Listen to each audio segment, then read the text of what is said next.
NTV Wild Talk in partnership with the Kenya Wildlife Service and Wildlife Direct.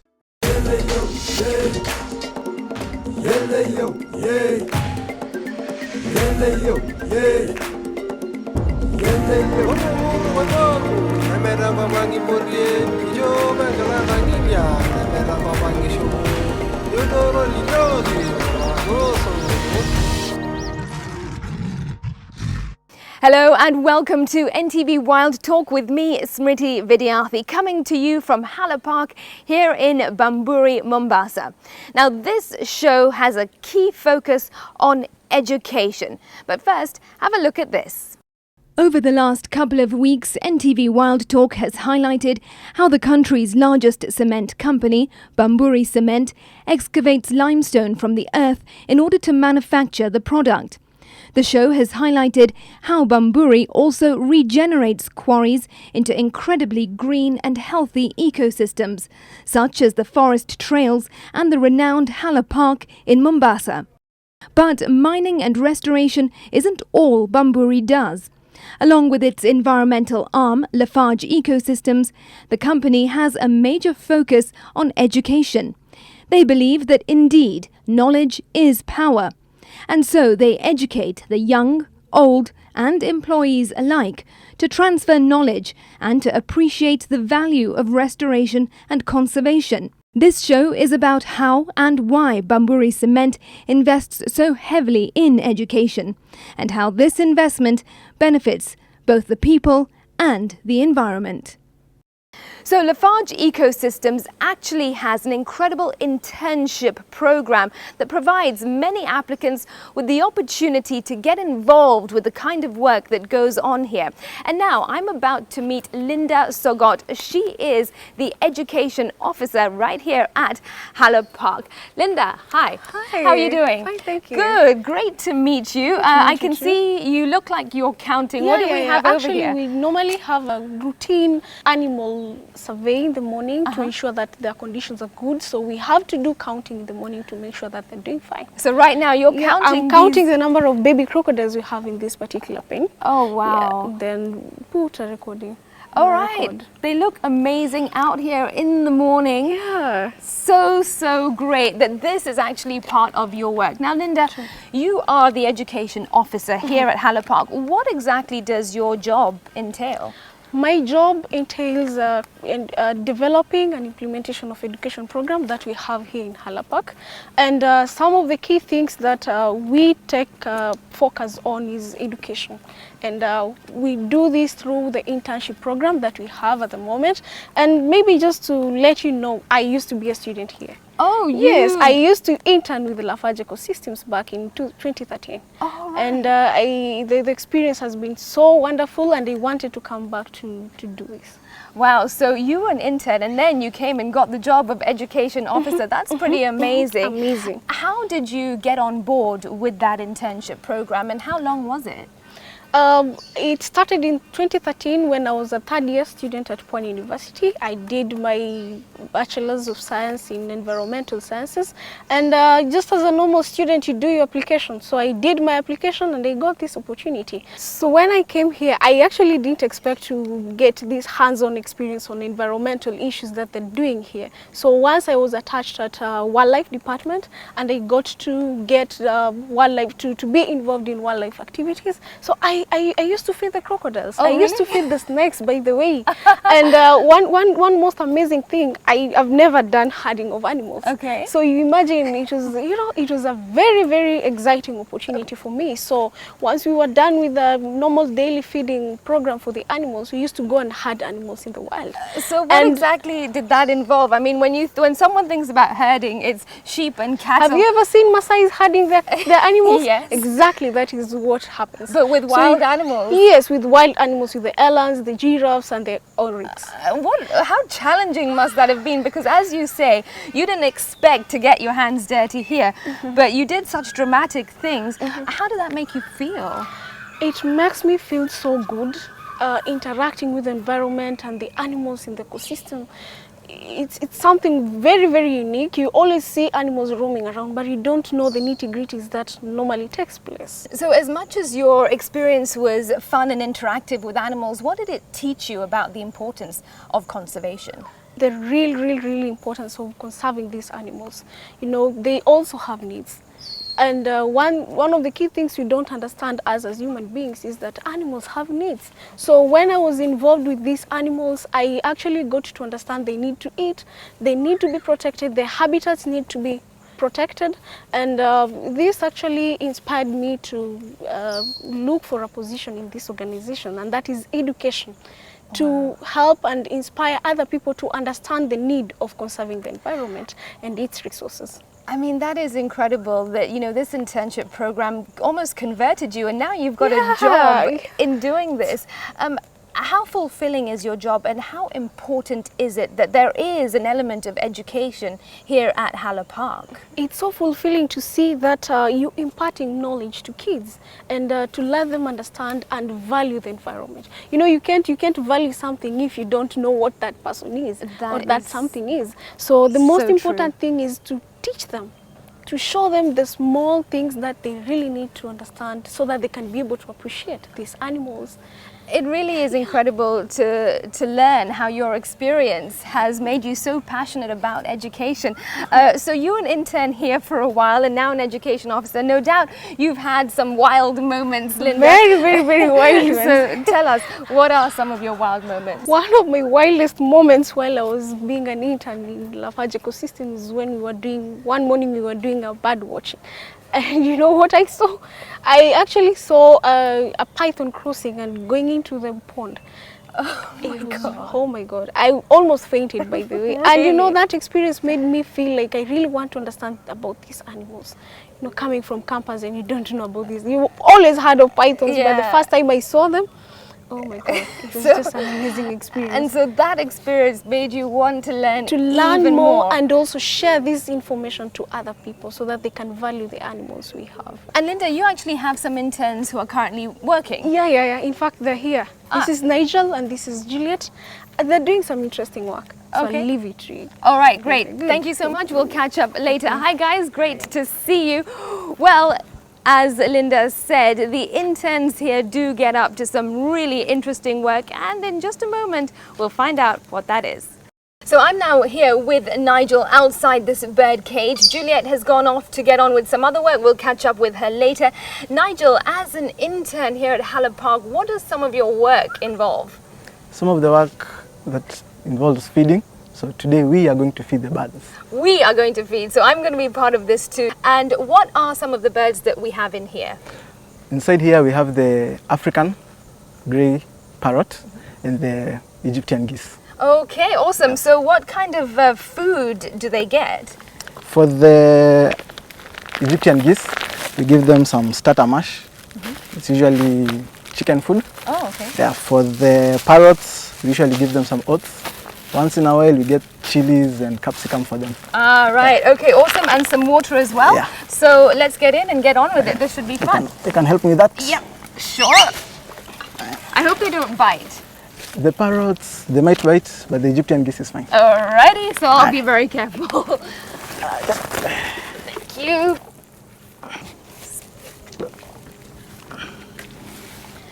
Oh, wow. Hello. Hi. Ooh! Don't worry. Yes.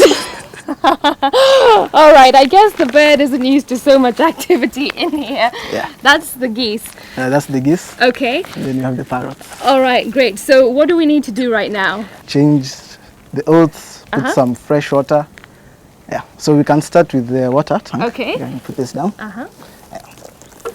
So there's a lot of flying going on around here.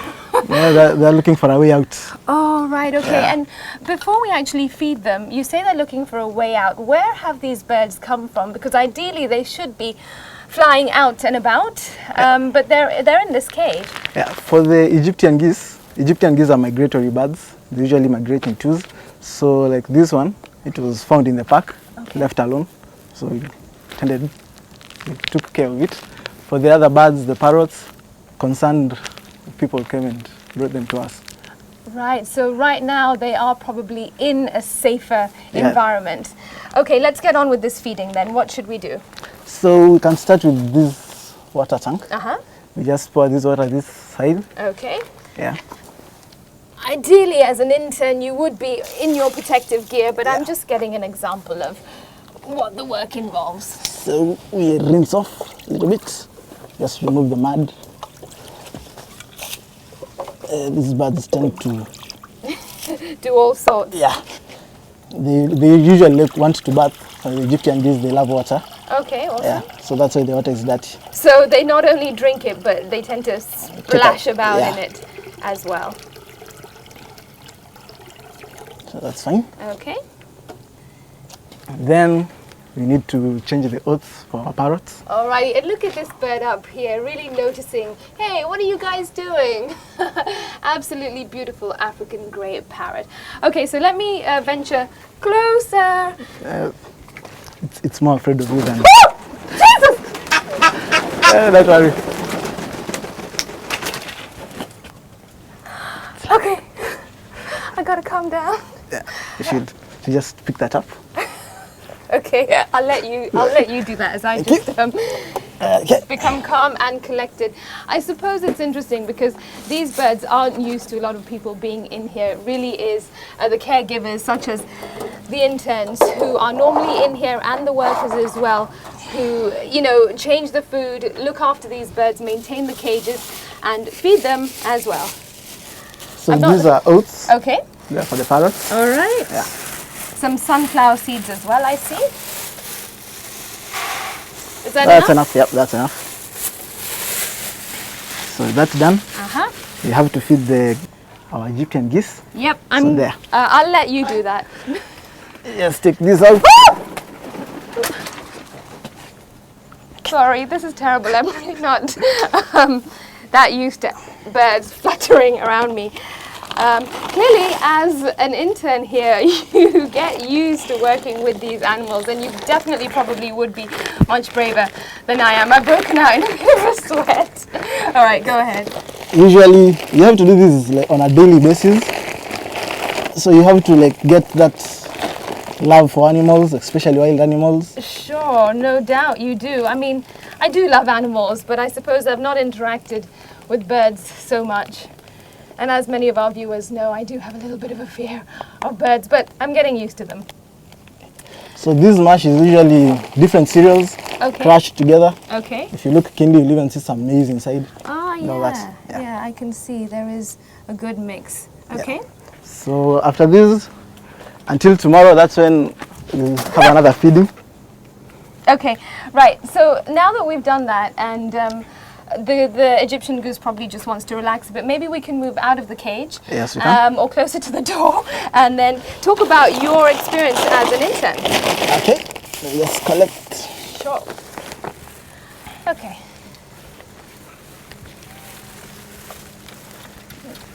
Put this for you.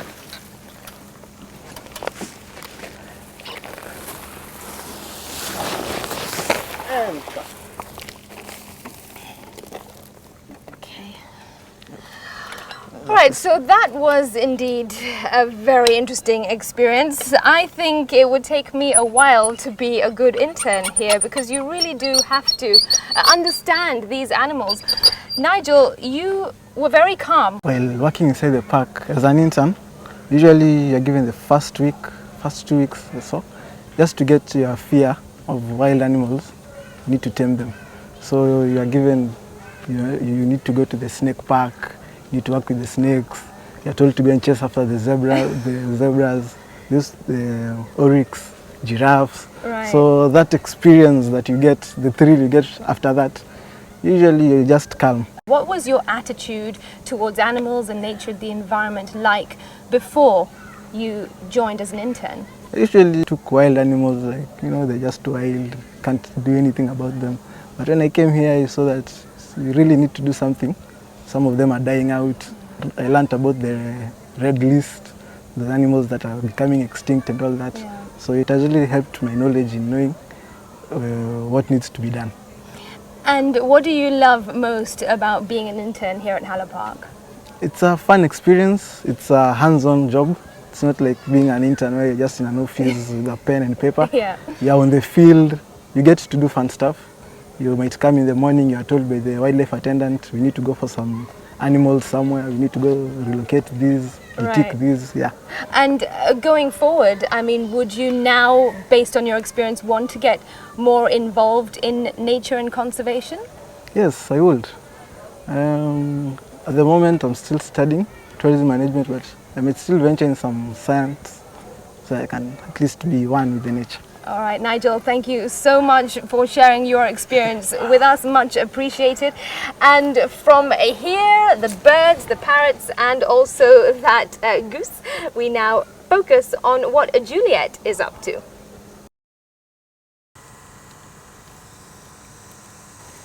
So I found Juliet, who's another intern here at Hala Park with a huge, giant tortoise. Yes. Hi, Juliet. Hi. Who is this? Okay, this is our giant Aldabra tortoise. We are going to find out very soon who he is. You will help me do that. Okay. This is amazing, and I can see that you're patting its head. Can I Yeah. do that too? You can do that. It's like a pet. When you pat it, it stands. And it when- feels nice about it. Oh, it enjoys It being enjoys touched. being- yes, it All right. does. So, what is your job here as an intern when it comes to working with the tortoises? Okay, my job here is to ensure that he is happy being here. Yeah, he's not molested or anything of the sort. So what we do a survey. We count the number of the tortoises that are here, and then we identify each tortoise, their unique features that help us know this is tortoise so and so. Yeah, so that is what I've been doing since morning. And how do you identify tortoise? Because you do have quite a lot of them here Yes. at Hala Park. They all look the same to me, but how can you tell the difference? Okay, once you get to work with them, you can actually tell the difference. It's like when you have 8 children and they're all small, Yeah. you get to know their features with time. Okay. So now the first thing that you do when you look at it, it's the size. Yeah, For it's- example, if you look at this one, it's very big. These are called suits. They also help you to know which tortoise it is. Some are smooth, some are rough. Okay. These ridges, some are elongated, some are not. Yeah, so that is what helps you to identify. For example, now this one is a male. If you look at it, it's big. Yes. So most males are big. The females are relatively smaller. Okay. Yeah, so that is feature number one. That is what you do. Another thing, you see, like when you look at it, what can you tell? What is unique about the shape or anything, or what can you see here that looks a bit different? Well, I can see it's got a crack here. Very and good. Yes. I can also see that it's got some green markings. Yes. And that it's got a big hump. Okay, you're a good student. Oh, now, awesome. this mark is unique to this one. Not all of them have been filled. Okay. Now, this one was injured at some time. And then it was filled with plastic. This one helps to keep the skin in good shape. Wow. Because the purpose of this is to ensure that the inside body is protected. Okay. That is the work of the shell. So now it was filled. So this is a unique tortoise. So now these charts help me to identify which tortoise this one is. Right. So this is the description of whatever tortoise it is. If you look at it, this one says a few holes on the shell. Yes. If you look, this one just has one hole Right. that has been filled. So you look for the one that has only one hole that has been filled, and then through that you can tell. this comes down to tortoise number 10. All right. Yeah. So let me have a look at that. Okay. Okay, so number 10, male, comments very large in size. Yes. Possibly the largest sealed crack, Yes, which this is is- right here. Exactly. Some dents and cracks on the back of the shell, very rugged shell in general. All right, so you use these notes Yeah. to identify. Exactly. Brilliant. And what else do you do? Okay, what else we do is we check the general health of the tortoise. So now, for example, this one, you have to make it stand for you to be able, so that it can protrude the legs and the hind limbs and the forelimbs. Okay. So what you do, you just pet it. Let me move out of the way a little bit. And this, no doubt, could take a little bit of time. Yeah, it could take a little bit of time. So now what? At least we can see the neck. Yes. If you look at it, it is a bit clean because we cannot see any ticks. But for some of them, you see, like for these areas, for that, like this one has one tick. You can see it's right here, a very big one. Oh, wow, yes. Yeah, so now when we notice that they have ticks, we introduce certain birds that feed on these ticks. That is a biological method of controlling the ticks without harming the tortoise itself. Wow, so much work going into protecting these giant tortoises. And Juliet, as an intern, how does this work make you feel? It makes me feel good about myself because at least I'm making a difference in a life, not something that is dead. Because once you take care of it and you see it growing and if maybe multiplying, you feel good that you've taken care of nature. If you take care of nature, it takes care of you. Have you always been, you know, a nature lover, or has your experience here changed your attitude towards the environment? Well, at first when I was joining campus, I had no idea that this is the kind of a course I will do. But once I got to Hala Park, it was exciting. It's so much fun. You get to learn different things about different animals. When you're stressed up and you go and just watch an animal moving or doing stuff, you are happy and you are relieved with your stress. And would you consider getting a job in this kind of work? Definitely, I would. Because once you've monitored the behavior of a certain animal, that is the way it will behave until you change that behavior. So it's really fun working here. Juliet, keep up with the great work. Thanks so much for sharing your experience of working as an intern here at Hala Park with us. Okay, you're welcome. So those are two examples of interns who get on with great work here at Hala Park. Come with me though, I'm going to catch up with Linda quickly. Linda, the interns here have such a great opportunity to get their hands dirty and really get involved with nature. So if somebody wants to be part of the internship program here, what are some of the requirements? Well, of course, our park is open to various opportunities, internship opportunities for students, and anyone who's willing to get his hands dirty with us, he can choose to make an application through our human resource, and we'll do shortlisting and communicate so that they come on board and help us change this world. And for the internship program, do they have to be studying something related to? Yes, they have to be studying something related to the environment, environmental sciences, natural resource management. We have biological sciences. Okay. We also have ecotourism students. So if you've done tourism and hospitality management, then you're also fit for this specific. And what about people who are not studying in this field? Still open for volunteer program. So if you're also willing to come and volunteer with us, our hands are open. That's so great to hear. And finally, Linda, what is your message to young people out there? There are many opportunities that you can get involved in working with environmental organizations like Lafarge Ecosystems, and all you need is just passion. You don't need to be well experienced to do this work. If you really want to take care of the environment and its resources, the animals, the snakes and the rest, just come with your passion. Okay. And you're going to give you lots of information and skills on how to deal with them. Linda, thanks very much. You are an example of someone who has that passion and drive and who benefited from the internship program. All right, so that is what it looks like here at Hala Park when it comes to being an intern, but there is so much more that Bamburi do with education. We're taking a quick break right here on NTV Wild Talk. Much more when we return.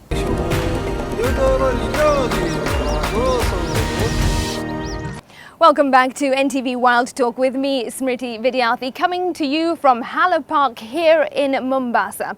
Now, the focus of this show has been on education, and joining me now is Albert Musando. He is the Environmental Education and Ecosystems Manager with Lafarge Ecosystems and Bamburi. Great to be with you, Albert. Now, earlier in the show, we saw that Lafarge offers a great internship program, but there is so much more that you do related to education, isn't there? Actually, to give you a perspective, we do more educating than you would imagine. I want to give you just a quick snapshot to give you a more clear picture. In 2016 alone, we educated 86,000 students and teachers, and that is, as you can see, that is meaning we transferred a lot of information from here, a lot of knowledge, and we interacted 86,000 students and teachers with their own environment, this environment, and therefore we can say that we have prepared over 86,000 students and teachers to use this knowledge elsewhere. But again, just to give you some dissection of these, 79,000 of that figure were students, and slightly over 6,000 were teachers. Now, that is education fraternity. And again, if you look at those figures, you look at clusters. For example, if you look at kindergarten and primary schools, they took 58,000 of that figure. Why does Lafarge Ecosystems take education so seriously? Why is it so meaningful to the organization? First of all, this journey began in 1951. 1954 production started. 1971 rehabilitation and ecosystems development, biodiversity conservation moved on up to where we are today. What does it mean to the future? It becomes meaningful to the future if we participate in preparing the people who are going to take these kind of processes to the next level. So this is actually part of the sustainability discussion. So what we are saying is that there is a lot of science, a lot of energy and a lot of skill that has gone into reshaping this land after mining and building ecosystems to the level that it's actually become a reservoir of learning. And this is the kind of situation that we want, because now what environmental education does is we are participating in knowledge transfer. We are transferring the skill, we are transferring the knowledge, we are preparing the younger generations to take up this role. This particular achievement has come with many challenges. I can imagine. And these challenges is exactly what we need to use to prepare these young scientists, young educationists, young people who are going forward. Because it's not, you don't just wake up and prepare or reshape the land, or restore or renew a degraded land. Now, but let's look at it, what it means to different groups. So for example, we have kindergartens and primary. Kindergartens, most of the time they learn through pictures. In school, they see very nice pictures. It's a lot more abstract. Yeah. Here, we actualize that learning by having them touch the tortoises, feel the shells, run around, dance and sing in an environment that has more meaning, that has more learning. And how does this then impact them and their understanding?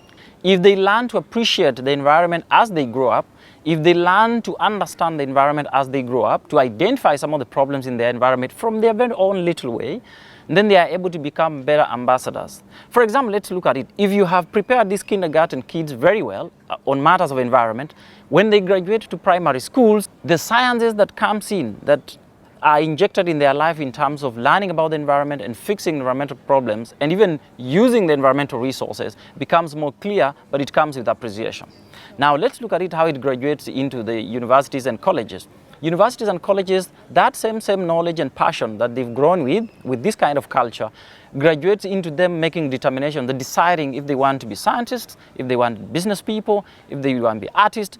But it's all about the environment, because the environment, as you all know, is actually hosting everything. It is like the medium that hosts all those other pillars of sustainability. For example, the social activities sit on the environment. The economic activities sit on the environment. So university students, for example, who come here to be educated, as well as to be interacted with the system through internship, it is now a way of culminating all that culture into a professional skill. So this is why we take even internship more seriously, because now they work with us. We sweep together, we treat the animals together, we feed the animals together, we breed the animals together. Yeah, it's and at not the end, just for fun. Yeah, and those ones who are involved in managing people, they also pass the right information to the people and they enhance learning. No doubt it is so much more effective to educate young kids and even adults through physical learning, because they would not understand the environment and nature and animals as well as they would if they were in a classroom, would they? Yes, and absolutely you've said it. In fact, I wouldn't say it any better, because this is now an outdoor classroom. Yeah. I would actually just take a small case where we are seated right now. We call it education briefing point. Oh, wow. Look at it. Yeah. It's simple, isn't it? It's outdoor, it's fresh. If you compare with the quarry, the open quarries, which are hot and humid and scorching sun, you're not sweating now because we are in an outdoor classroom, the wind is there. Now, this is the kind of perspectives we want to make sure that they become part of the learning systems for our children. When they grow up, they have learned to appreciate them. When they grow up, they pass on good culture, good information, good skill to people who will eventually come to take care of our environment. But I just want also to explain something. Now, we emphasize on coexistence of industry and nature. And this is a mature dialogue that must start when you're still very small. Because then the university people that we work with, university students, lecturers, and all those who interact with us for the reasons of learning, we realize that if they understand that coexistence of industry and nature is now in our time a very normal thing, it needs to be managed carefully, interactively and harmoniously. And does Bamburi have any future plans? Because already you're getting in so many children, but are there plans to expand the education program going forward? Absolutely. One of the reasons why we take this education program very seriously is because, one, the education program ends up also bringing back employees for this organization. As we saw I was earlier. an intern. Oh, you were as Linda well. was an intern. Yeah. Joseph, who talked to you, was an intern. Yeah. So what does it mean? The future is a continuous process. It's not a destination. Now, what that means is that we must continue improving things as we go along. Now, what we are doing right now is to make sure we harvest all the science, all the information, all the experiences, good and bad, that we've gathered over time, that was gathered by our other people, other guys, other professionals who worked before us. And we have it, and we keep on moving it to the next level and make this place even better, more vibrant, and more interactive. And this is very serious, very interactive. We want people to work with us. We want people to touch, feel, challenge, add value to what we are doing. And that is learning. Amazing. Albert, thank you so much for giving us insight into how important education is to all of us, but to the organization as well. Pleasure. Well, you know what? Education isn't only spread out to the schools and colleges in this area, it actually is spread out to those who are working here as employees. In just a moment, we'll find out much more. Well, joining me now is Mary Mweni, the Chief Operating Officer of Lafarge Ecosystems. Mary, great to be with you, and we have seen how seriously you guys take education. You know, school kids coming in. Yes. And internships, but it really does start internally, doesn't it? Absolutely it does. And we have to start internally because we appreciate who we are speaking to externally. If you think about it, Smriti, we are young. Kenya particularly is a young population. Over 40% of the population now is below 20 years. And we are saying part of our mission is to conserve and educate for legacy, for posterity, to transfer knowledge, to impact. If we're going to speak effectively to this population and to this generation, we ourselves better understand and tell, internally appreciate the story well, so that then we can pass on the message more effectively. And so how do you actually go about doing that? What systems do you have in place to educate everybody who works in this organization? Well, we have a structured program where every week we go through different topics that we have identified that are key. And the idea here is to learn from each other on the different things that we need to impart to our customers. I'll give you an example. We have experts who are in wildlife within our team. I am not an expert in wildlife management, Right. for example. I need to learn, because if I'm going to engage you in any, productive or educative conversation, then I need to know a little bit more about the wildlife aspect of wildlife management. Yeah. When we talk about, aquaculture management, what does that entail? Yeah. It's a whole science by itself. And we have the people who are visiting us, most of them are educational groups, as you have learned, and they are keen to know how do we go about it. To tell and be able to answer these questions correctly, we appreciate that we also need to continuously learn. And this is why we have engaged and embarked on this program of teaching each other, learning from each other on a weekly basis. So are these meetings mandatory for all staffs and staff from all levels at the organization? Yes, they are mandatory for all Lafarge Ecosystem staff, particularly more so for every staff who interacts with the customer. And for us at Lafarge Ecosystems, everybody at some level interacts with our customers. And people are interested in learning so many different things about the company and about the environmental showcases that we have managed to bring to being. So to do that, it is important that everybody understands. And how have you seen the transformation of your colleagues and some of your staff members? For example, some who, or even you, for example, like you Yes. say, you didn't know much about wildlife management. Yes. What does the conversation mean to you, and how does it enlighten you? I think what you see is once you start, the trigger and the joy of learning is like when you discover, oh, I didn't know that. Yeah. Oh, is that how that works? Right. And then unpacking that, there is just simple, pure joy and excitement that comes from learning something new. And that is the energy I can tell you that I'm picking from our team right now with regard to learning. And everybody wants to, teach somebody or learn something new. I conducted the lecture this week actually, and the team was like, wow, we did not know that. And so many of them came separately and quietly say, thank you for that talk. I now appreciate better about, this, that and the other, and looking forward to the next class. So I think what we succeeded in doing here is inculcating that culture, and now we want to give it momentum and let it move forward. And does this education and transfer of knowledge amongst colleagues give staff members the opportunity to eventually progress into different areas in the organization that perhaps they thought, I can never do that, I don't know enough about it? Oh, absolutely. I think so, because we all know knowledge is power. And at some level, yes, there's personal initiative, and depending on the interests that everyone has, then we can all go in different directions.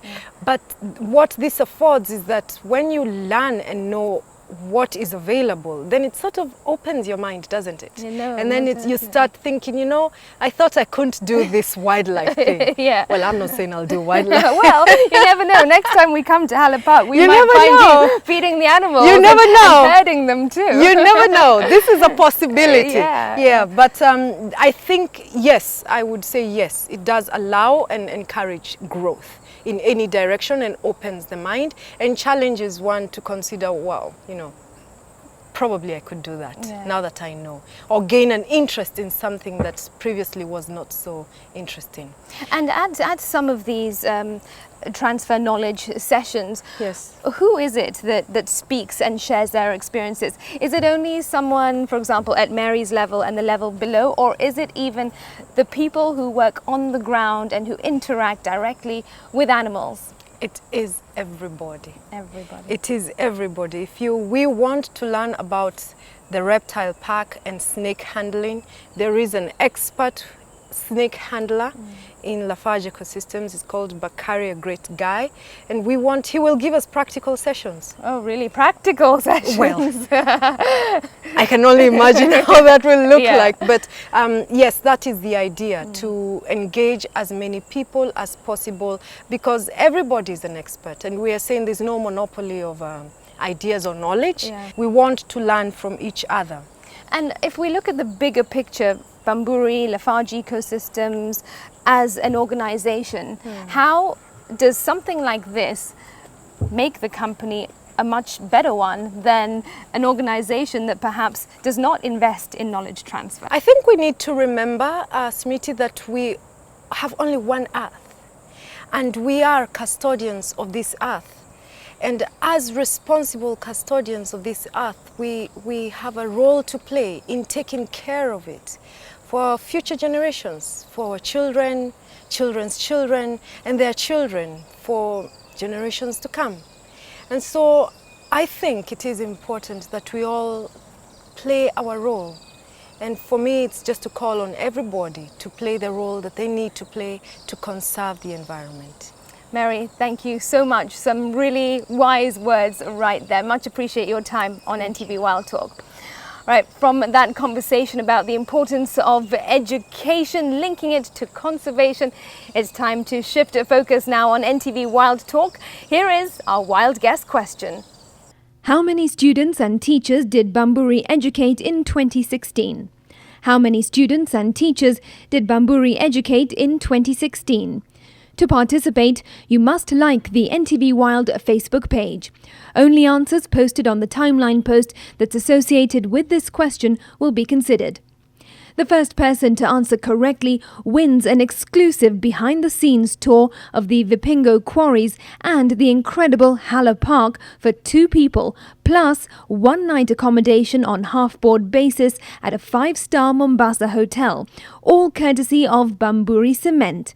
Plus free entry for 4 people and a vehicle to any national park, courtesy of the Kenya Wildlife Service, and a gift hamper, courtesy of Wildlife Direct. Terms and conditions apply and can be found on the NTV Wild Facebook page. Last week's lucky winner was Paris Riga. And now here's our Wild Pick segment. This is a snap of Marvin Mwarangu. He was in Old Pejeta posing below buffalo horns and says, "This is how a buffalo feels? Alright then." Marvin says he was there because he loves our wild animals and they are our country's heritage. Shalmith Nyawira was at the Gedi ruins in Kilifi. She was being super brave and touching a snake that her husband Joe was holding. Shalmith says she was simply enjoying nature. At the Nairobi National Park, this is Atif Chugtai. He was watching a lioness wake up after being collared. Atif says he's an avid photographer and participates in all the collarings in the park. And at the Lake Nakuru National Park, Samuel Njenga says he was simply having a moment with this baboon. Samuel says he loves nature. At the Meader Creek Mangroves Forest, Charles Mutema was walking along the boardwalk. He says he wanted to be adventurous, and the Meader Creek Boardwalk is one of the top 10 must-visit places in Watamu. If you want your photo showcased on our Wild Pick segment, just like our NTV Wild Facebook page. Send us a good quality photo that shows you celebrating nature via private message. Be sure to include your full name, tell us where the photo was taken, what you were doing and why. Whether it's through books or through hands-on experience, education is the foundation of conservation. How can you appreciate nature if you don't know much about nature? Knowledge is power. That's it on NTV Wild Talk with me, Smriti Vidyarthi. Thanks very much for watching. We'll see you next time.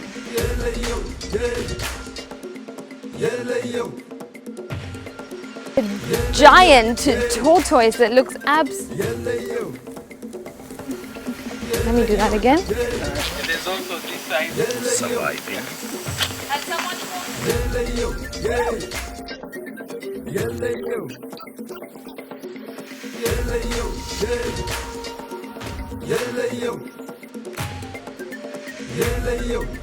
How can you fall in love with something and appreciate something if you don't know what was I saying, if you don't know what there is?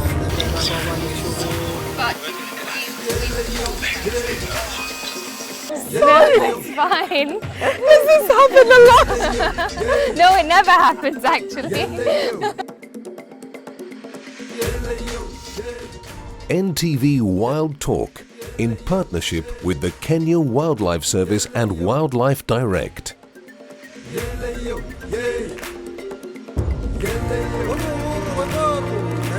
Wangi